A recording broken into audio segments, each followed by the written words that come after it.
तस्वीरें लगा दी जिन्हें वो हमलों में तबाह करने का दावा कर चुका है।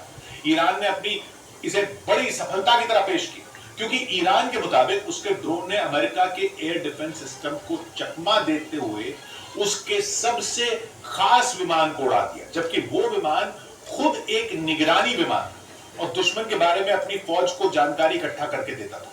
लेकिन ईरान ने दावा किया उसने अमेरिकी फौज की आंख की तरह काम करने वाले इस विमान के परखचे उड़ा दिए। ईरान ने सैटेलाइट से ली गई 2 तस्वीरें जारी की, एक हमले से पहले की, एक हमले के तुरंत बाद की। हमले से पहले वाली तस्वीर में एयरबेस पर अमेरिका का विमान बिल्कुल सही सलामत खड़ा दिखाई दिया।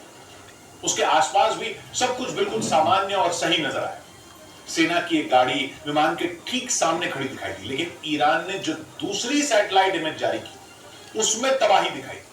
दूसरी वाली तस्वीर में वो विमान 2 टुकड़ों में बटा दिखा, बीचों बीच से टूटा हुआ नजर आया। उसके आसपास राख ही राख दिखाई, दूर दूर तक विमान के पुर्जे बिखरे हुए थे। पहली तस्वीर में विमान के पास सिर्फ एक गाड़ी खड़ी नजर आई, तो दूसरी तस्वीर में 10 से ज्यादा गाड़ियां उस विमान के सामने खड़ी नजर आई। बताया गया वो सभी अमेरिकी फौज की गाड़ियां थी। विमान के पिछले हिस्से, यानी जिसे विमान की पूंछ या टेल कहा जाता है, उस पर अमेरिका का झंडा बना हुआ दिखा। टूटकर अलग हुए आगे के हिस्से पर यूएस एयरफोर्स लिखा हुआ नजर आया। ईरान की तरफ से जारी की गई कुछ और तस्वीरों में अमेरिका का एवैक्स विमान पूरी तरह मलबे के ढेर में तब्दील दिखाई दिया। सेना के कुछ लोग विमान के पास खड़े नजर आए। ईरान के मुताबिक उसने यह हमला सऊदी अरब के उस प्रिंस सुल्तान एयरबेस पर किया जिसे खाड़ी देशों में मौजूद अमेरिका के सबसे सुरक्षित ठिकानों में एक माना जाता है। अमेरिका का यह मिलिट्री बेस रियाद शहर के दक्षिण में मौजूद अल खार्ज इलाके में।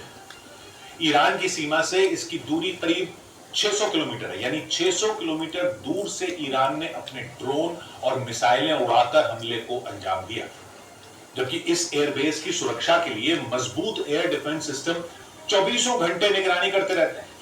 लेकिन ईरान ने दावा किया कि उसने अमेरिका के एयर डिफेंस सिस्टम को न सिर्फ चकमा दिया, बल्कि उसके सबसे खास विमान को हमला करके कबाड़ बना दिया। सऊदी अरब के प्रिंस सुल्तान